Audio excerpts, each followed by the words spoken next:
राधे राधे श्री हरिदास। आज आपके साथ जुड़ चुके हम प्यारे से कान्हा जी की प्यारी सी अद्भुत कथा लीला के साथ। ये कहानी शुरू होती है कानपुर के एक छोटे से गांव में, जिसमें एक वृद्ध पुरुष कान्हा जी की बहुत भक्ति भाव से उनकी सेवा करता था।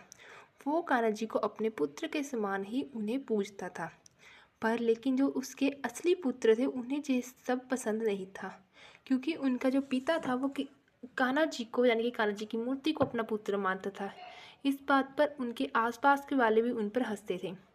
पर लेकिन जो वो बूढ़ा व्यक्ति था वो इस सब बातों से बहुत ज़्यादा दूर था। उसे इस बात का कोई भी फर्क नहीं पड़ता था, क्योंकि उसे अपने कान्हा जी पर पूरा विश्वास था कि अब जो बूढ़ा व्यक्ति था वो कान्हा जी की भक्ति में बहुत ज़्यादा लीन था, और इससे इस बात का कोई भी प्रभाव नहीं पड़ता था कि लोग उसके बारे में क्या कह रहे हैं। पर लेकिन अब जो वो बूढ़ा व्यक्ति था वो बहुत ज़्यादा बीमार रहने लगा, और उसे इस बात का भी पता लग गया था कि जो उसका अंतिम समय है वो उसके नज़दीक आ रहा है। उसने सोचा कि अब उसका जो अंतिम समय आ रहा है तो क्यों ना वो अपनी ज़मीन का बंटवारा कर दे, अपने पुत्रों में अपनी ज़मीन को बांट दे। उसका जो असली में उसका वो एक ही पुत्र था, लेकिन वो कान्हा जी को भी अपने पुत्र के रूप में ही मानता था। इसलिए उसने सोचा कि मैं अपने कान्हा जी और अपने जो बेटा है उन दोनों में अपनी ज़मीन को आधा आधा बांट देता हूँ।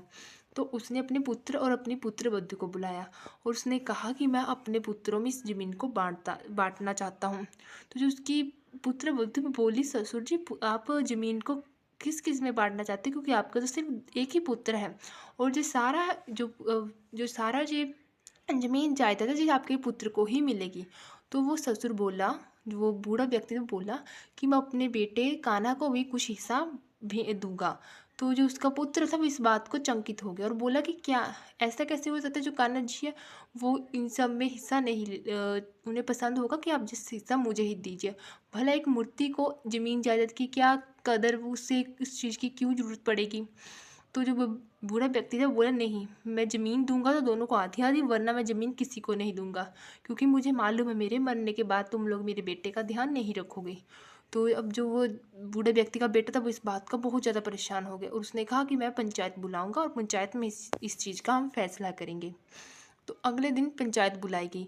सभी सरपंच पंच और गांव वाले वहां पर बैठ गए, और क्योंकि जी सबसे ज़्यादा अद्भुत एक मुकदमा था जिसे सुनने के लिए पंचायत बुलाई गई थी, और जो आले दुआले के लोग थे वो इस चीज़ को देखने के लिए वहाँ पर आए हुए थे कि क्या फैसला होगा।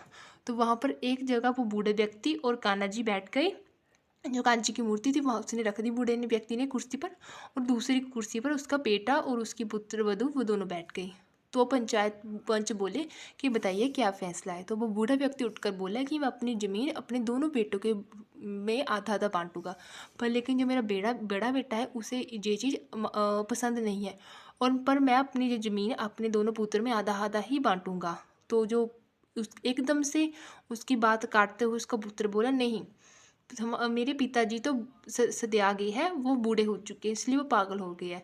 भला एक मूर्ति को उनका दूसरा पुत्र कौन है, भला जो मूर्ति कि एक मूर्ति किसी का पुत्र हो सकती है, और इस मूर्ति को क्या ज़रूरत है ज़मीन जायदाद की। तो जो बूढ़ा व्यक्ति था वो एकदम से बोला कि मेरे पुत्र के बारे में ऐसा मत बोलो, कि मेरा पुत्र बहुत अच्छा है और उसे तुम मूर्ति कहकर मत संबोधित करो। तो जो सरपंच जी थे वो भी दुविधा में पड़ गए कि हम फैसला करें तो क्या करें, क्योंकि अगर वो एकदम से ये कहे कि नहीं ये ज़मीन उन्हें मिलनी चाहिए क्योंकि ज़मीन तो है उसकी बूढ़े व्यक्ति की, अब वो इस बात का वो चंकित हो गए। तो उन्होंने सभी सरपंच और पंचों ने मिलकर एक फैसला लिया। उसने कहा कि बूढ़े व्यक्ति को, अगर जो तुम्हारा जो पुत्र है जो खुद आकर ये कहे कि हाँ इसे भी ज़मीन में हिस्सा चाहिए, तो ये ज़मीन इसे भी मिलेगी, वरना ये ज़मीन आप तुम्हारे बड़े पुत्र को ही मिलेगी। तो जो बूढ़ा व्यक्ति था उसने कहा ठीक है, अगले दिन मैं अपने पुत्र को लेकर आ जाऊँगा, मेरा पुत्र जो गवाही भी देगा, ठीक है ना। तो उसने कहा ठीक है। तो जो सभी लोग चले गए अपने अपने घर को। जो बूढ़ा व्यक्ति था वो भी कान्हा जी को लेकर घर आ गया। उसने कान्हा जी को कहा कि अब तुम्हें ही अपने बारे में फैसला लेना होगा, क्योंकि अगर तुम नहीं बोलोगे तो ज़मीन तुम्हारे हिस्से से चली जाएगी, क्योंकि अब तुम्हें अपने लिए पैरों पर खड़ा होना होगा। तो अगले दिन सभी फिर से पंचायत बुलाई गई। अब सभी लोग फिर से वहाँ पर आए। तो जो बूढ़ा व्यक्ति था वो भी कान्हा जी को लेकर आया। तो सरपंच ने कहा कि मैंने आपको कल कहा था कि अगर ये मूर्ति बोलेगी या जो आपके कान्हा जी पुत्र है जो बोलेंगे तो ये ज़मीन इसे भी मिलेगी, वरना ये ज़मीन आपके बड़े बेटे को ही मिलेगी। तो ठीक बूढ़े व्यक्ति ने कहा हाँ मुझे मालूम है मेरा पुत्र बोलेगा। तो उसने कान्हा जी की तरफ देखा, कान्हा जी की मूर्ति की तरफ बोला, पुत्र बोलो कि तुम्हें भी ज़मीन में हिस्सा चाहिए। तो जो कान्हा जी थे वो मूर्ति थी, वो बोले नहीं। तो सभी लोग उस पर हंसने लगे। तो उसने कहा, पुत्र मैं तुम्हें आखिरी बार बोल रहा हूँ, बोलो, वरना जो ज़मीन सारी तुम्हारे हिस्से से चली जाएगी। फिर भी कान्हा जी नहीं बोले। तो जो बूढ़ा व्यक्ति था वो रोने लगा। उसने कहा, पुत्र तुम्हें मेरी कसम, अब तुम्हें बोलना होगा, वरना मैं भी तुम्हारे लिए कुछ नहीं कर सकता। तो जो कान्हा जी थे, अब उनको उनके भक्त ने शपथ दे दी, अपनी कसम दे दी। तो जो कान्हा जी की मूर्ति थी वो बोलने लग गई।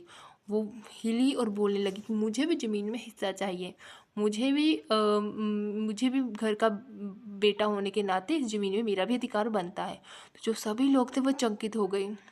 सभी लोग एक दूसरे की तरफ देखने लगे, भले एक मूर्ति कैसे बोल सकती है।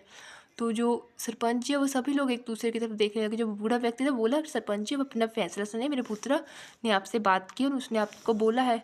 तो जो सरपंच जी थे वो अपनी पद से उठे और उस जो बूढ़ा व्यक्ति था उसके पैरों में गिर गए, क्योंकि आज उसकी वजह से जो निर्जीव मूर्ति है वो भी बोलने लगी।